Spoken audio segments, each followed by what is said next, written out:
in a small town down in Arkansas, where the river flows.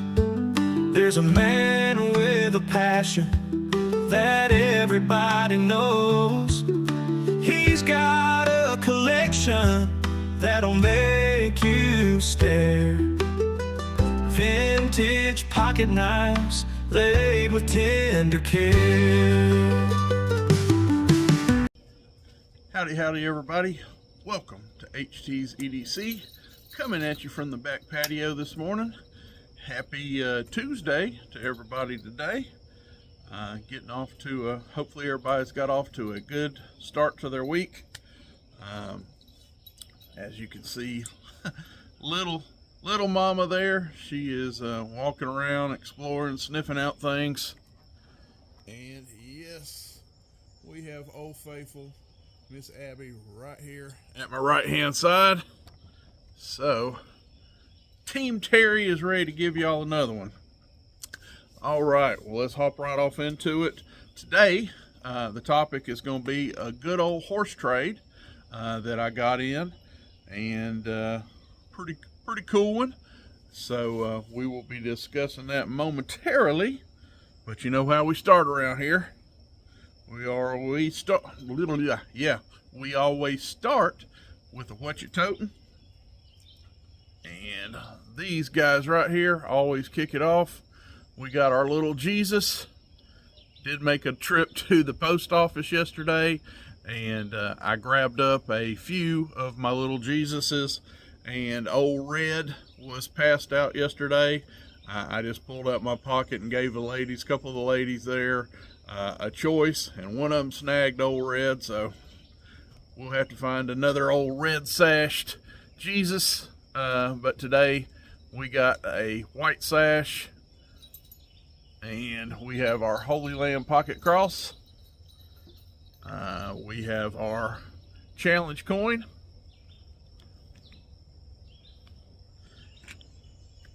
the old Open Sea leather wallet, which houses said challenge coin.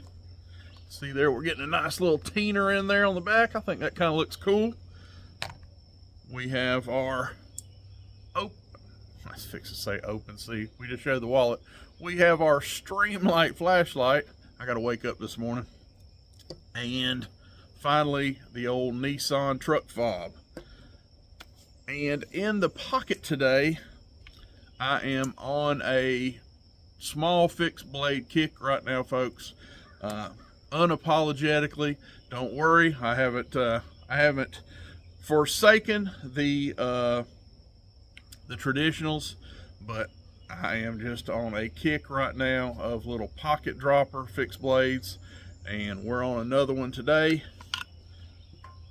This is the sheath, and this is, no doubt about it, I don't have to guess, this is true Kydex, and we have it fixed out, rigged out with an ulti clip. You can see right there, goes right down in my front pocket, and this ulti clip locks and clips it right there on the hem of your pocket. And as you can see, perfect retention. Has this nice push off ramp here for your knife, which we will use and show you what we're rocking today. We have a Bradford Guardian 3, and this is their Warncliffe model. And doesn't that thing just look wicked? You talk about a pointy, draw cutting dream. This is your Huckleberry. We have some really good looking red and black rich light. This is actually rich light handles, which is kind of a cross between G10 and micarta. I'm not going to sit here and try to tell you all the components, but it is a synthetic. You can see there, it's kind of got some layering in it. Kind of mimics, wood grain a little bit there, but it is definitely synthetic. Has a good feel to it. Kind of like when this gets wet, it kind of takes on, in my opinion, more of the micarta feel. And if I ain't right, if I'm not mistaken, Richlight is made there's paper in it, part of, I know there's paper micarta. I could be wrong. I'm not going to tell you that. It's a synthetic, but what I will tell you, it kind of takes on the feel of micarta when it gets wet. Kind of gets a little tacky and aids to your grip. But anyway, these are made by Bradford, USA. If you can see right there, I can get to focus. There we go. Bradford, USA. And this particular one, as you can see right here, is in M390. Flip it around on the pile side, and it just has your model number, which is the Guardian 3. Their Guardian series, which is very, very popular. This is the little guy, the most EDC friendly, and I think the Guardian series goes all the way up to like 5.5. There's a 3, a 3.5, 4, 4.5, blah, blah, blah, all the way up to 5.5. And it's basically talking about the length of the blade.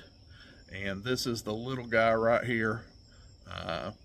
And this is my favorite finish that they offer at Bradford. This is called their Nimbus finish, which is basically a black wash, black oxide, black wash is what other people call it. They call it their Nimbus finish, but look how cool that is. It's definitely going to hide a lot of usage marks.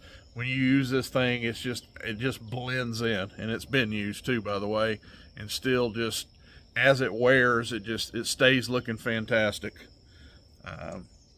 Has this huge, look at this, I mean, full finger choil right here for your index finger to get up on there. And yes, I do get all 4 fingers on it. I mean, this is how this knife is designed to be carried. I suppose, I don't know why you would do it, but this is what, it would definitely be a 3-finger grip if I came back here. But let's face it, this is how you're supposed to hold this knife. You'd never hold it like that. That's weird. Great, once again, great jimping. Watch this as you're choked up, boom. You see it right there where it is? Right there, locks in your thumb, about an inch worth of it, and it is executed well. Golf clap for the jimping. But anyway, that is what we're rocking today, and it is held together with these 2 spanner screws, which is a little bit of a pain. They send you a special tool, and there is replaceable scales for these, by the way. On their website, they have a myriad. So if you buy it like this and you want a couple of other scales to swap out, and accessorize from time to time on your knife, you have to get their tool their little special tool to take these 2 screws out. It can be done. Just not a huge fan of the spanner bits. I wished it would be just like, I don't know, a Torx head or, Phillips head, something like that. But anyway, that's what they like. That's what they do. And they work just fine. But I have added just a little HT doomaflicky here on the end. Little lanyard. Just to kind of help aid pulling it out of the sheath. Which honestly, with this kickoff ramp, I usually just go down in my pocket and hit the ramp. But when you do that, as you're coming out, you can grab a hold of that right there as it's coming out, and you got something to hold on to. So anyway, that's what I got for you today. In ye old pocket, the Bradford Guardian 3, and this is their Warncliffe in M390 fancy pants, stainless steel, high edge retention, high corrosion resistance. Yeah. I'm not Mr. Metallurgy on here, and I am definitely not a steel snob. So, but I am getting marble mouthed, which will lead us into what we are sipping on today, and it is another one of the Calypso lemonades. Walmart special. I'm sure they're found other places. I just picked it up at Walmart, and today it is called Island Wave. On the back it says, "Taste of the Islands. Imagine you're chilling on the island, sipping something sweet, and suddenly, bam, you're smacked with a giant wave of lemons, bananas, mangoes, and oranges. That's what drinking an island wave tastes like, but with pineapple and passion fruit too." So kind of a little bit of everything in the old island wave.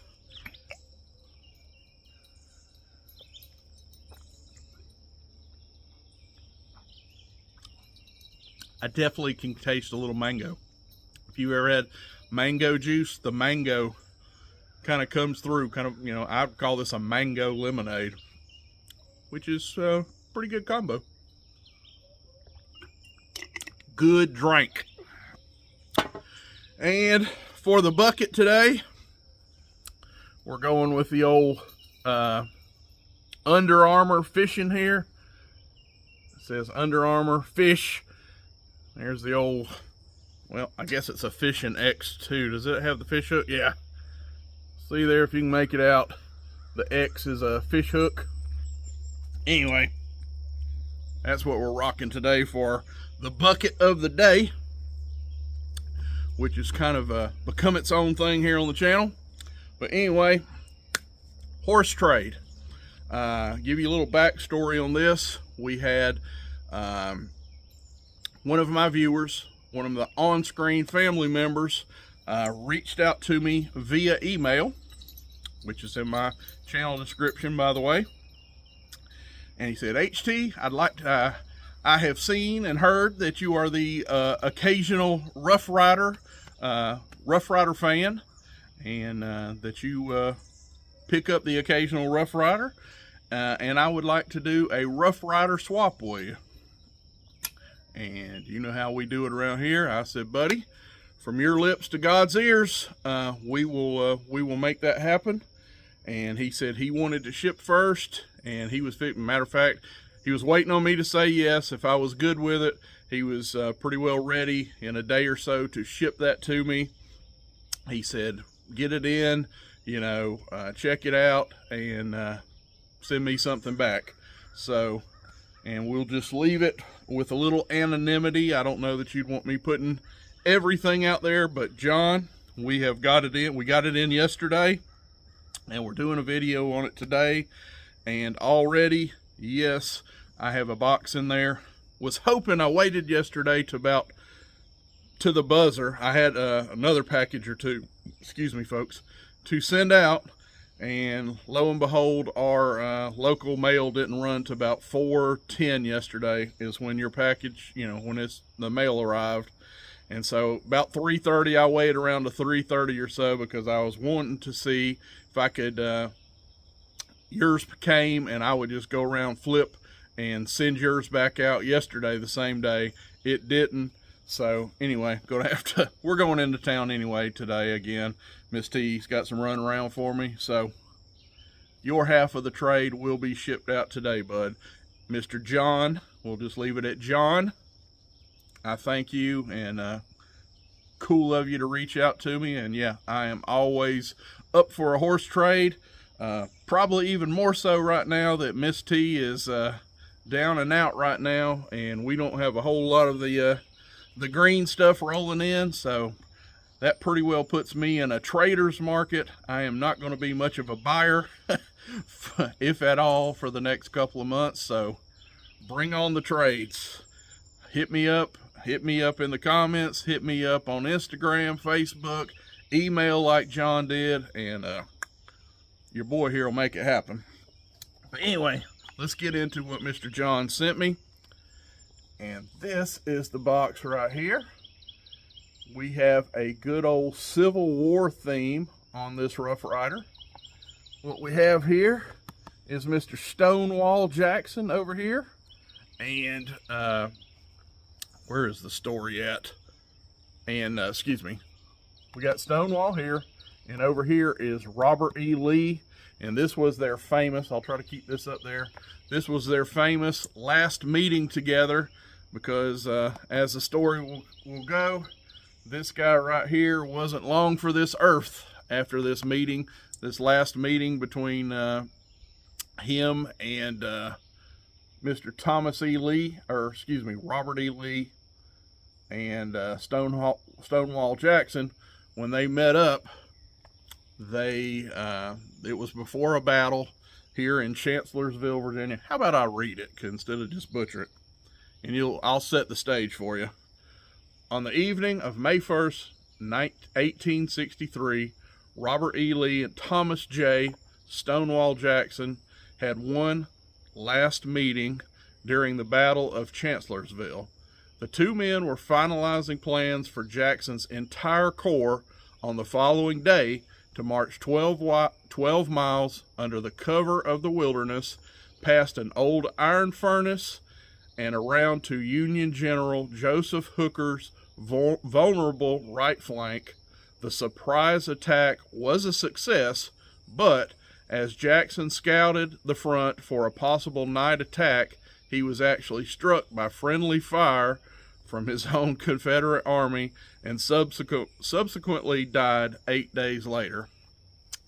Now, folks, I am not a Civil War buff. I know my buddy Jason, shout out to you, Jason. Good hearing from you. Texted me this morning. I know Jason is a big Civil War guy.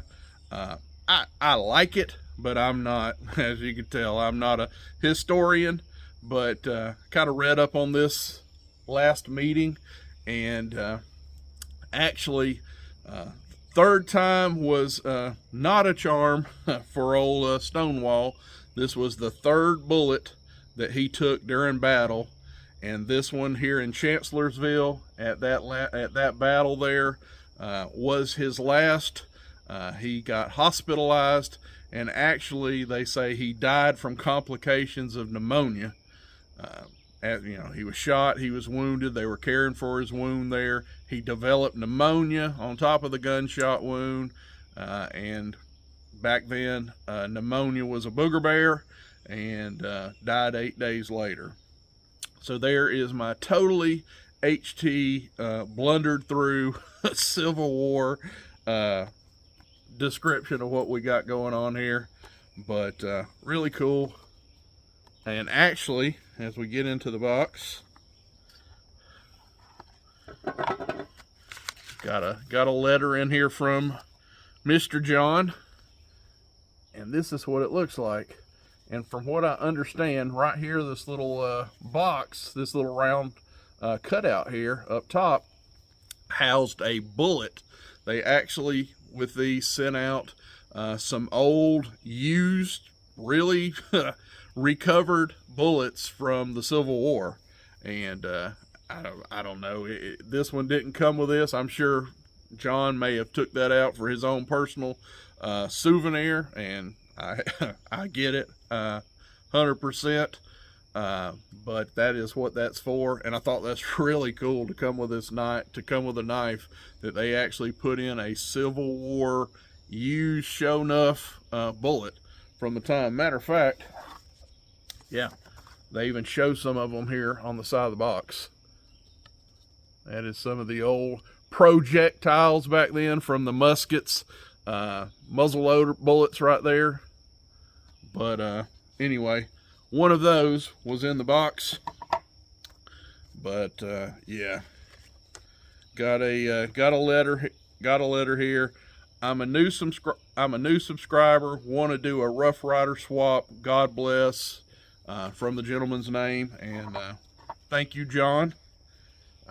Very cool. We will get into this knife here. We can dig it out. And folks, wait till you see these covers on this knife. Get my brim all around here where y'all can see my eyes. Check it out. Look at that. I would call this an Appaloosa. It doesn't really, I don't really see it on the box, but this is Appaloosa bone. Check that out. Is that not just absolutely stunning? Little lighter over here on this side. Little more streak of dark right here, kind of running right through there. On the show side, has a nice, we can get it to focus, has a nice Civil War flag shield on it. Find my words. Check that shield out if I can get that. And it says the last meeting, May 1st, 1863, right? 1863 is what that says on there, and has the Confederate flag. But what we got going on here is another moose. This is a big old moose pattern, and it has that kind of crazy, now there's a name for this, and HT don't really know it, but whatever that spade blade is, spade blade is called, I'm not sure. Kind of a serpentine looking, got a lot of belly to it, a lot of curve, and right at the very business end of it here, it spays out. That's where your spay comes in, but a long, swooping, big bellied spay blade. Drop it in the comments, help me out if you know exactly. Oh, HT, that is the blank spay blade, because I didn't do my homework. But on the other side, we have a nice, pretty well standard clip point.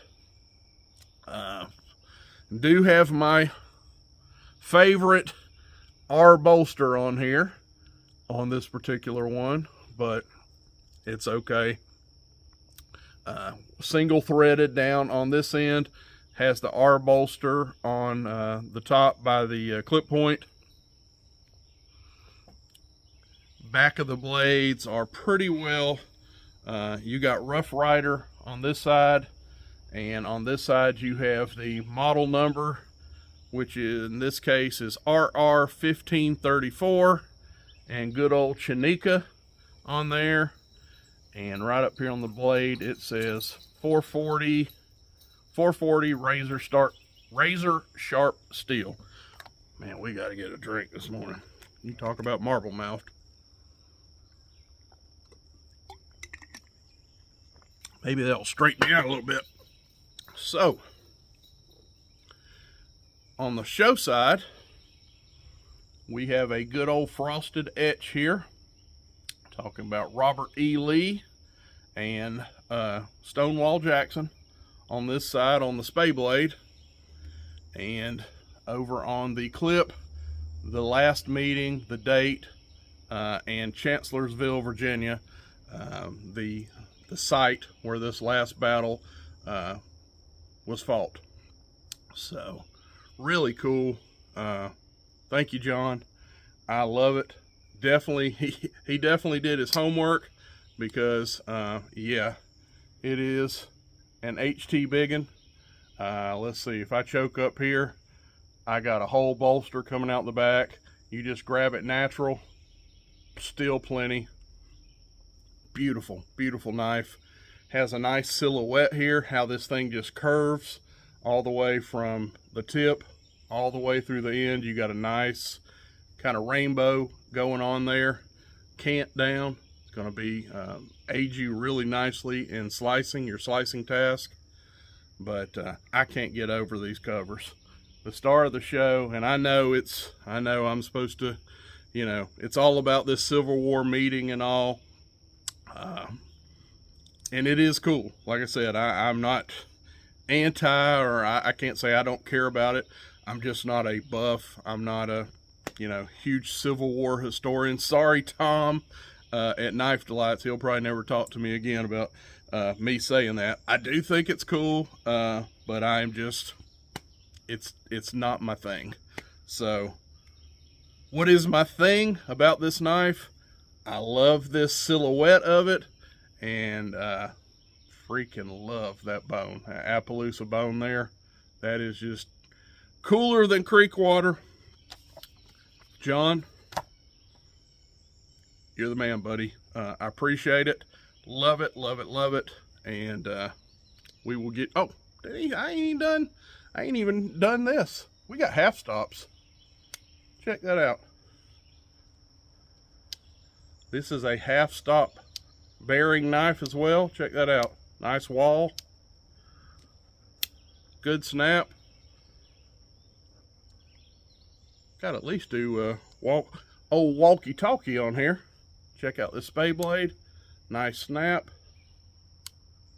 And nice wall. And no problems there. But centered, yeah, there, centered too. See that one? And that one right there, right down the pike. Great knife. Great knife, John. Tickled to have it. Appreciate you, buddy. And right in there today, we will get to the local PO and get one headed to you that I hope you very much enjoy. So that's what I got for you today. As you can hear, little jingling Maddie here running around living her best life. We're gonna fish the rest of our Calypso Island Wave and see if we can talk better the rest of the day. Anyway, thank y'all for hanging out with me and watching me stumble through my words. As always, y'all have a lot of grace and love me anyway, or at least some of you do, and I sure enough appreciate it. So, Lord willing, and the creek don't rise, we'll do this tomorrow. I'm HT. God bless. Buck knives gleaming under that old porch light. He'll tell their stories deep into the night. Reviews and torture tests, it's a sight to see. HT's EDC.